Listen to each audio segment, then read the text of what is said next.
अगर आप पूरी यूरोपियन हिस्ट्री उठा के देख लो तो कोई भी इंसान का जो ग्रोथ है वो इतना जबरदस्त नहीं था जितना नेपोलियन बोनापार्ट का था।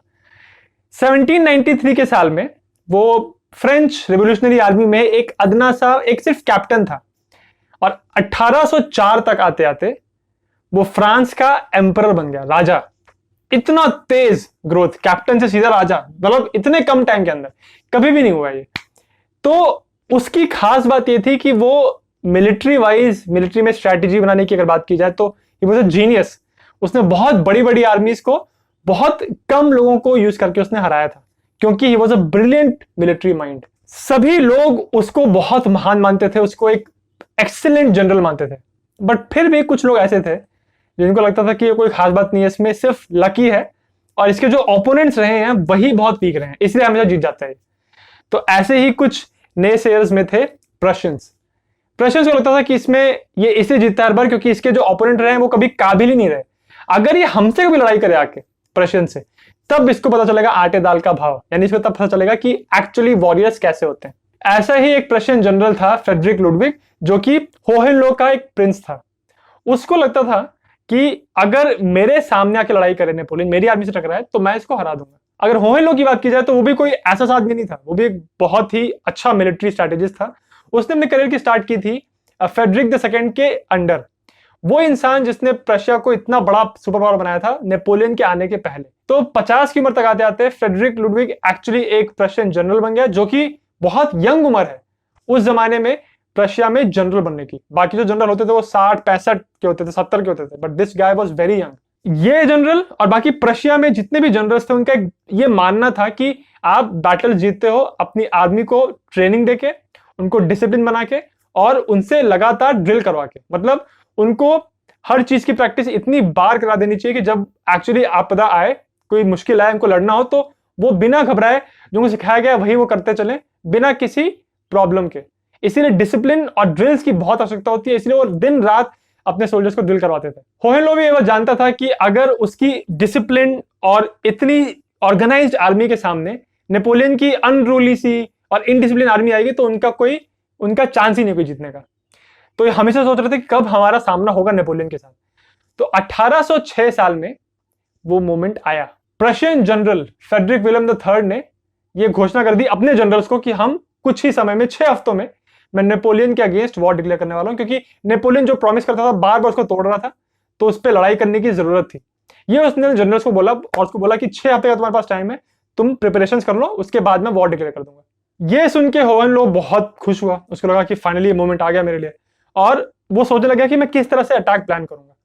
उसको पता था कि जब नेपोलियन आएगा प्रशिया में तो साउथ की डायरेक्शन से आएगा, और ये प्रशियंस का एक बहुत पुराना एक उनकी ये आदत थी, एक मिलिट्री स्ट्रैटेजी थी फ्रेडरिक II के टाइम से, कि कोई आर्मी अगर सामने से मार्च कर रही है, कॉलम आ रहा है, तो वो ऑब्लिक फैशन में अटैक करते थे। मतलब सामने से नहीं, ऐसे नहीं, वो ऑब्लिक में आते थे एंगल पे, और इस वजह से वो डैमेज ज्यादा कर पाते थे डिफेंडिंग आर्मी को। यही प्लान होहेनलो ने बनाया कि हमारा यही विनिंग स्ट्रैटेजी रही हर बार, तो हम ऐसे ही ऑब्लिक फैशन में अटैक करेंगे नेपोलियन की आर्मी को जब वो साउथ से आ रहा होगा। तो जब ये प्लान बना के वो अपने किंग के पास गया तो भाई किंग ने बताया कि मेरे पास तेरे अलावा और भी मिलिट्री जनरल्स हैं प्रशिया में, और सारे जनरल्स 60-70 साल की जो उम्र के हैं, जो उससे बहुत एज में ज्यादा थे, ज्यादा एक्सपीरियंस था उन लोगों के पास। तो वो भी अपनी अपनी स्ट्रैटेजी लेके आए और सबका कुछ कुछ अलग अलग था आइडिया कि ऐसे करेंगे, बट सबके में एक कॉमन थीम क्या थी कि हम अटैक वैसे ही करेंगे ऑब्लिक फैशन में, क्योंकि उनके पुराने किंग फ्रेडरिक द ग्रेट ने इस ऑब्लिक वाले अटैक को बहुत फेमस कर दिया था, बार बार जीता था वो इस अटैक को इस करके।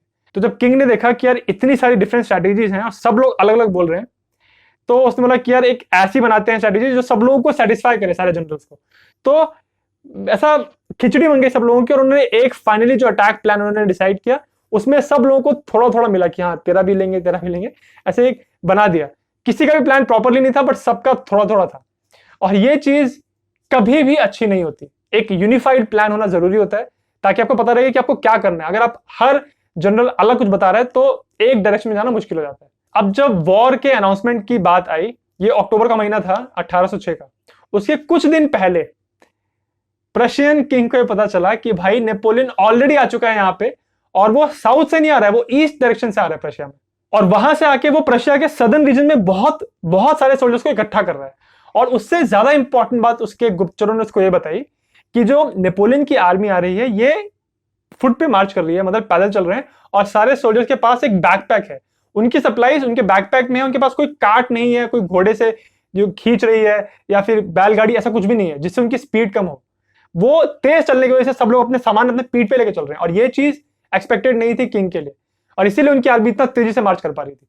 तो जब उनको ये पता चला कि ये क्या है, ये तो हमने भी कुछ सोचा ही नहीं है इसके लिए, तो उन्होंने अपनी स्ट्रैटेजी को लास्ट मोमेंट पे चेंज करना शुरू किया। और फिर से इतने सारे जनरल्स थे, सब अपना अपना कुछ कुछ बोल रहे थे, बट बहुत सारे डिस्कशन के बाद इन्होंने सब डिसाइड कर लिया कि हाँ, हम ये एक टेक्निक लगाएंगे इसको अटैक करने के लिए।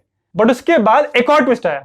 नेपोलियन ने जो नीचे से जा रहा था, वो उसने सडनली उसने ऊपर की तरफ मूव किया, और वो सीधा ऊपर जाने लगा। कहां?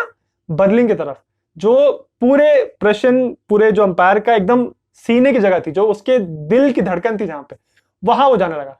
और सब लोग फिर घबरा गए, अरे ये तो कुछ अलग ही हो रहा है। जब नेपोलियन के इस नए मूव के बारे में पता चला, तो होहेनलो ने डिसाइड किया कि मैं अपनी आर्मी को पीछे करूंगा, रिट्रीट करवाऊंगा उन लोग को, और जब नेपोलियन आगे बढ़ रहा होगा तो उसके फ्लैंक्स पे मैं अटैक करूंगा। फ्लैंक्स मतलब जैसे कॉलम आगे बढ़ रहा होता है तो साइड साइड से अटैक करना। ये उसने फ्लैंकिंग मनूवर डिसाइड किया होहेनलो ने नेपोलियन के अगेंस्ट। बट जब नेपोलियन वहां पे आगे बढ़ रहा था, तो होहेनलो को पता था कि मेरी आर्मी भाई ज्यादा डिसिप्लिन है, ज्यादा ऑर्गेनाइज्ड है, इनके हर मूव को मैं कंट्रोल कर सकता हूं कि कहां कैसे अटैक करना है, किस तरफ मार्च करना है, ये मेरे लिए बेनिफिट होगा। और नेपोलियन की जो आर्मी है वो अनरूली है, वो कहीं भी कैसे भी अटैक करते हैं, तो इस वजह से होहेनलो को लग रहा था कि वो एक्चुअली जीत जाएगा। तो जब ये आगे बढ़ रहे थे, तो फाइनली जेना नाम की एक जगह है उस रीजन में, उसके बाहर, उस टाउन के बाहर नेपोलियन और होहेनलो की आर्मी फाइनली आमने सामने हुई। अब वो घड़ी आ गई जब देखना था कि होहेनलो का जो डिसिप्लिन है वो, या नेपोलियन का जो इनोवेटिव तरीके हैं वो, उसमें से जीतेगा कौन। तो होहेनलो ने अपनी पूरी आर्मी को बना के रखा था एकदम पैटर्न में, प्रॉपर एकदम फॉर्मेशन में बना के रखा था, और अटैक के लिए तैयार करके रखा था। तो उसने जब ऑर्डर्स दिए मार्च करने के, तो सारी आर्मी उसकी एकदम बराबर कदम ताल करते हुए, एकदम दिखने में अच्छा लगे जो, ऐसे उसने आगे मार्च करना शुरू किया। और यहाँ पे नेपोलियन की आर्मी को जब ऑर्डर दिया गया, तो वो अलग तरह से चार्ज करते थे, मतलब कोई भी कहीं भी जा रहा है और एकदम पागल वॉरियर्स की तरह वो लोग चार्ज करते थे। होहेनलो ने देखा कि ये कहीं भी जा तो रहे हैं, बट इसमें फिर भी एक पैटर्न है, कहीं ना कहीं इस पूरी मैडनेस में उसको लगा कि कुछ तो एक स्ट्रक्चर है। और वही उसने देखा कि मेरी जो आर्मी है वो बहुत डिसिप्लिन तो है, और वो मेरे ऑर्डर्स को फॉलो करते हैं, बट वो इस तरह के अटैक के लिए बिल्कुल भी वो तैयार नहीं है। उनकी ट्रेनिंग इनको ऐसे नहीं मिली थी। उनको ट्रेनिंग मिली थी कि हाँ, अगर तुम बहादुरी दिखाओगे और जो ऑर्डर दिया उसको फॉलो करोगे तो तुम हमेशा जीतोगे। बट ऐसा नहीं हो रहा था लड़ाई के समय, और उसकी आर्मी मार्च किए जा रही थी आगे, और नेपोलियन के जो आर्चर्स हैं और जो आगे वाली उसकी यूनिट्स थी, वो पूरी तरह डिस्ट्रॉय कर रही थी। जब होहेनलो ने देखा कि यहां पे अब जीतना मुश्किल है, तो उसने अपनी आर्मी को विड्रॉ करने का ऑर्डर दिया, रिट्रीट करवाया, और इसी के साथ द बैटल ऑफ जेना खत्म हो गया। और ये बैटल नेपोलियन के हाथ में। जब बाकी प्रेशियन जनरल्स की जो आर्मीज थी, उनको जब पता चला उस रीजन में कि भाई बैटल ऑफ जेना में होहेनलो को हरा दिया, जो इतना अच्छा कमांडर था, तब ये मोराल पे इतना गंदा असर पड़ा प्रेशियन आर्मीज का कि धीरे धीरे करके सारी आर्मीज या तो छिटकने लगी, सरेंडर करने लगी, या फिर हारने लगी। और अल्टीमेटली प्रशियन आर्मी की जो इतनी रिस्पेक्ट थी, इतनी ताकतवर आर्मी थी, उसको निस्तो नाबूद कर दिया नेपोलियन की आर्मी ने। इस सारी लड़ाइयों के बाद प्रशिया का साइज कंसिडरेबली कम हो गया, सिर्फ इसलिए क्योंकि प्रशिया के जो जनरल्स थे वो मानते थे कि हम जैसे हर बार जीते हैं वैसे ही जीतेंगे, और डिसिप्लिन और ऑर्गेनाइजेशन से आप किसी को भी हरा सकते हो, आपको हर बार अपनी टेक्निक चेंज करने की जरूरत नहीं है। नेपोलियन ये मानता था कि हर लड़ाई अलग होती है, और हर लड़ाई में आपको ओपोनेंट के हिसाब से अपनी स्ट्रैटेजी को चेंज करना चाहिए। इसी वजह से बार बार नेपोलियन जीतता था, और वो जब वो अपने से उम्र में बहुत बड़े बड़े और एक्सपीरियंस जनरल्स को हराता था, तो जनरल्स को ये लगता था कि ये हमको हरा कैसे दे रहा है, ये तो छोटा है यार, इसके उतना एक्सपीरियंस नहीं है, हम क्या गलती कर रहे हैं। गलती वो ये करते थे कि उनको लगता था कि अपने विनिंग फॉर्मूलास को रिपीट करते रहेंगे तो वो कभी हारेंगे नहीं। और अगर आप इन सारी बातों को अगर आप अपने लाइफ में रख के देखें, मुझे हिस्ट्री की चीज पसंद है कि आप हर चीज को कहीं ना कहीं अपनी लाइफ से जोड़ सकते हो। हम अपनी लाइफ में भी ये करते हैं कि अगर हमारे साथ कोई चीज अच्छी हो रही होती है, अगर आप पढ़ाई कर रहे हो, अगर आप एक तरीके से पढ़ाई करते हो, आपके मार्क्स आते हैं, तो आपको वही तरीका फिर सही लगने लगता है। अगर आप जॉब करते हो, एक टाइप की जॉब किए जा रहे हो, आपको सैलरी मिलती जा रही है, तो आपको लगेगा कि हाँ यही सेफ है। आप एक्सपेरिमेंट नहीं करते हो, कुछ नया करने की कोशिश नहीं करते हो, और वही शायद अल्टीमेटली डूम का रीजन होता है। सबसे बड़ी आपकी जो बड़ी जब आपके ऊपर विपदा आती है, तो आपके पास कुछ आंसर ही नहीं होता, क्योंकि आपने एक ही चीज की होती है और आपको पता नहीं होता कि नई सिचुएशन के साथ मुकाबला कैसे करना है। इसीलिए बहुत जरूरी है कि पढ़ाई करें, हिस्ट्री के बारे में जानें, सारे एक्सपीरियंसेस सीखें, बट उन एक्सपीरियंसेस को इतना बड़ा ना बनने दें कि आप अपने प्रेजेंट से, अपने वर्तमान से अलग हो जा रहे हैं।